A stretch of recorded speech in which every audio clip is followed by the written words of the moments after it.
தந்தை சொல் மிக்கது ஒரு மந்திரமில்லை என்பது ஆண்டோர் வாக்கு.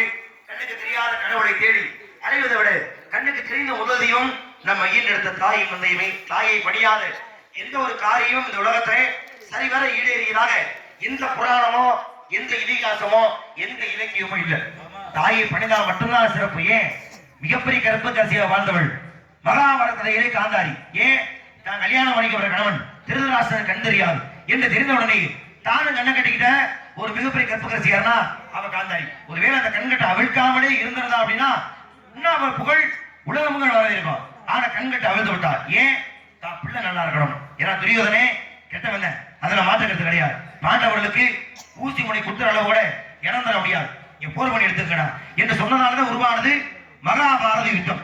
ஆனா அதற்கு காரணமான துரியோதனை கெட்டவனா இருந்தா கூட தன்னுடைய பிள்ளைக்கு அம்மா அம்மா தானே, பிள்ளை பிள்ளை தானே என்பதற்காக கண்கட்டை விழுத்து நிர்மாணமாக துரியோதனனை பார்த்தால் அவனுக்கு இறப்பே நேரிடாமல் இருக்கும் என்பதற்காக தன் கண்கண்டை அவிழ்த்தார். அப்படியான ஒரு கற்புக்கரசி காந்தாரி ஆகப்படுவர். அப்ப தாயை பணிய வேண்டும். இந்த உலகத்துல மாற்று கருத்து இல்லை. ஆனா தாய்மைக்கு அடுத்தபடியாக இந்த உலகமே போற்றுவது எதை தெரியுமா? அதான் நட்பு. வள்ளுவர் சொல்றாரு, உடுக்கை இழந்தவன் கைவோடே ஆங்கை இடுக்கன் களைவதாம் நட்பு. ஒரு நட்புக்கு எடுத்துக்காட்டாக இந்த உலகத்துல இத்தனை பேர் வாழ்ந்தாலும் கூட எடுத்துக்காட்டா சொல்லணும் அப்படின்னா கர்ணனையும் துரியோதனையும் சொல்லலாம். என்னங்க இப்பதான் துரியோதனை கெட்டவன் நீங்க, அப்புறம் எப்படி துரியோதனை நட்பு கெடு சந்தேகம் வருமா இல்லையா?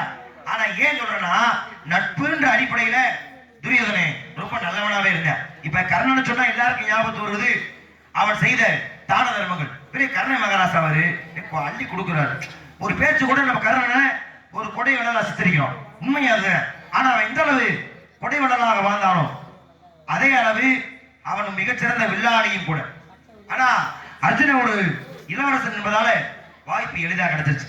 ஆனால் கர்ணன் ஒரு தேரோட்டிய மகனாக வளர்ந்ததால வாய்ப்பு அவ்வளவு எளிதாக கிடைக்கல கர்ணனுக்கு. இப்போ ஒவ்வொரு இடமா தேடி போறேன், அங்கே வாய்ப்புக்கான மேடை கிடைக்கல. ஆனா அஸ்திராப சபையில மேடை ஏற போகும் பொழுது கேட்கிறா, ஏப்பா நீ வாய்ப்பு கேட்டு வந்திருக்க, மேடை ஏற போற, எல்லாம் சரித்தேன், யார் நீ முதல்ல, யார் நீ சொல்லு முதல்ல, அதை சொல்லு முதல்ல. வடப்பாறை ராமசாமி, என்னம்மா உங்களை கேட்கிறேன், கர்ணனை நோக்கி கேட்கிறாங்க. யாருப்பா நீ கேட்கும் பொழுது இளவரசனா? இல்லங்க. சரி இளவரசி இல்ல, ஏதாச்சும் நாட்டுக்கு மன்னனா இருக்கியா? இல்லங்க. ஏடா இளவரசனே இல்ல, நாட்டுக்கு மன்னனே இல்ல, அப்புறம் என்ன தகுதி இருக்கிறது கேட்கும் பொழுது நான் ஒரு தேரோட்டின் மகன். என்னது தேரோட்டின் மகனா? ஒரு தேரோட்டின் மகனுக்கு இந்த சபையில் ஏறுவதற்கு என்னடா தகுதி இருக்கு என்று கேள்வி எழுப்புகிறார்கள். ஒரு மனிதனுக்கு உயிர் பெரிதா இல்லை மானம் பெரிதானா? உயிரை காட்டிலும் மானம் தானே பெருசு.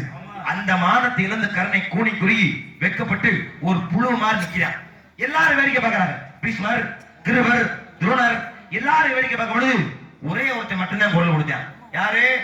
அவன் தான் துரியோதனன். கர்ணா நீ கலங்காதி, இந்த சபையில் ஏறுவதற்கோ உன் திறமையை காட்டுவதற்கோ உனக்கு மன்னன் என்ற தகுதி தேவை என்றால் எனக்கு சொந்தமான அங்க தேசத்திற்கு இன்று முதல் நீ அரசன், தைரியமா ஏறாம காட்டாம வித்தைய என்று கர்ணனுக்கு அவன் மானத்தை திரும்ப கொடுத்தது யாருன்னா அவன் தான் துரியோதனன். அதனால மகாபாரத கதையில கர்ணன் நினைச்சானா, இவன் நல்லவனா கெட்டவனா தெரியாது, இவன் யாருன்னே முதல்ல தெரியாது, ஆனா என் மானத்தை எனக்கு இவன் திருப்பி கொடுத்திருக்கான், இவனுக்கா என்னத்தை திருப்பி கொடுக்க போறேன், என் உயிரை கொடுத்தாலும் தவறு என்று கர்ணனுக்காக துரியோதனனுக்காக அந்த நட்பை போற்றினான் கர்ணனாக விடுறேன். அப்படியான தாய்மையை போற்றி தாய்மைக்கு இணையான நட்பை ஒரு சேர வர்ணித்தால் எப்படி வர்ணிக்கலாம்?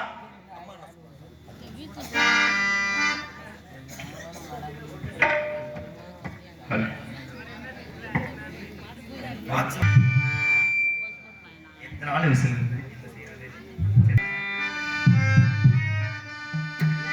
அம்மா நான் சும்மா இல்லடா,